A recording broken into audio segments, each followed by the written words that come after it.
Well, hey, good day to you. This is Todd. I am a regular dude walking in the Word.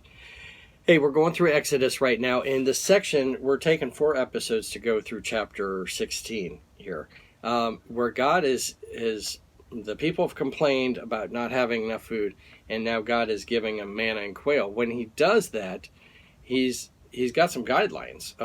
It's really some rules that how you gather it and how much you gather it and all that stuff. So that all plays into this whole thing, and so that's why we're doing 4 episodes on this. Today's episode is entitled, Can I Follow Instructions? God gave clear instructions on what to do with the manna, how you're supposed to gather it, and everything else. When you don't follow the instructions, it doesn't work out so well. All right?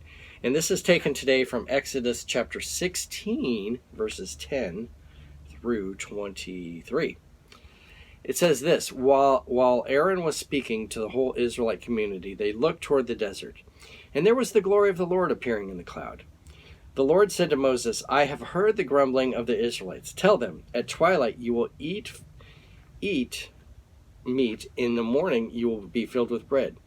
Then you will know that I am the Lord your God. That evening quail came out and covered the camp, and in the morning there was a layer of dew around the camp.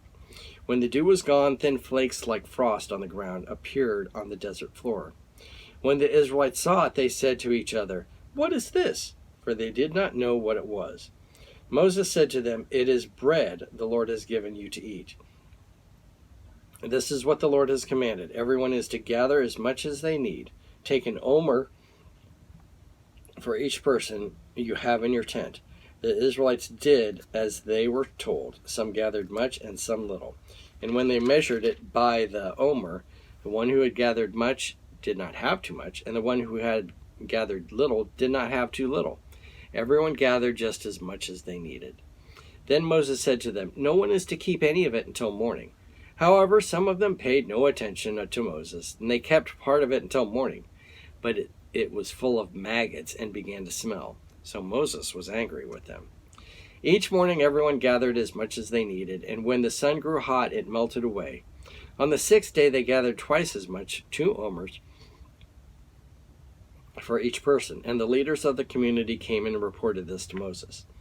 He said to them, This is what the Lord commands. Tomorrow is to be a day of Sabbath, a Sabbath rest, a holy day Sabbath to the Lord. So bake what you want to bake, and boil what you want to boil, save whatever is left, and keep it until the morning. Okay? God provides this manna, and they had different ways of preparing it. There's an old Keith Green song, So You Want to Go Back to Egypt, and he talks about all the different ways, manna burgers, and all that stuff. The way they might have eaten it.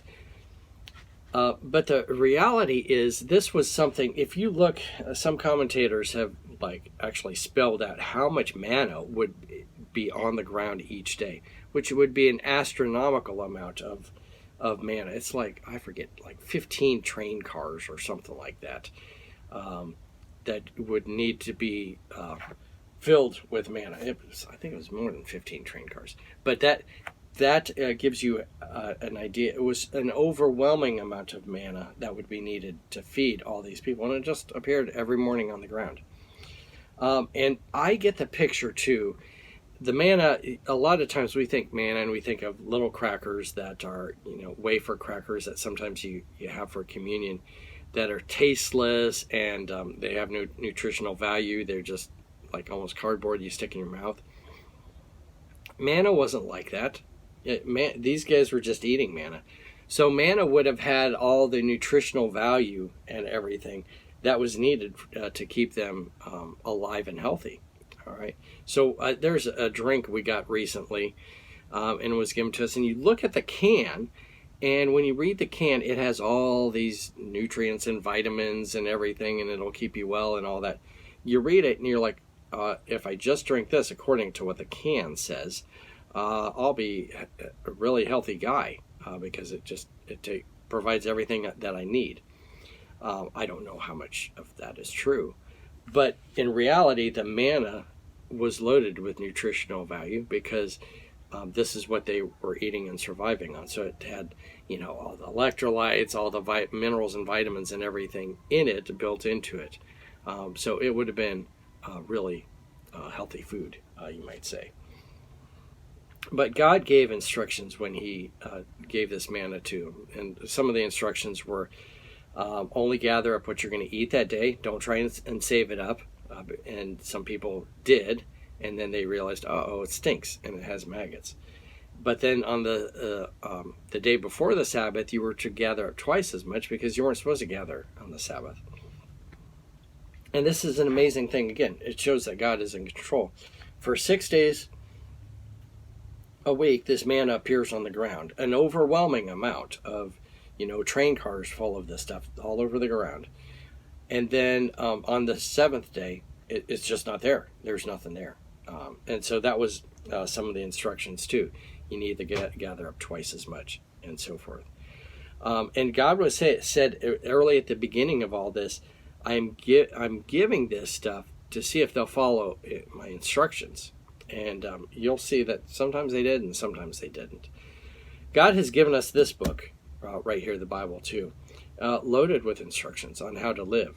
Are we going to follow that, or are we going to just just follow it sometimes and not the others? Sadly, a lot of us today, we follow it sometimes, but then we come to something and we're like, oh man, I don't want to follow that. I have a hard time following that.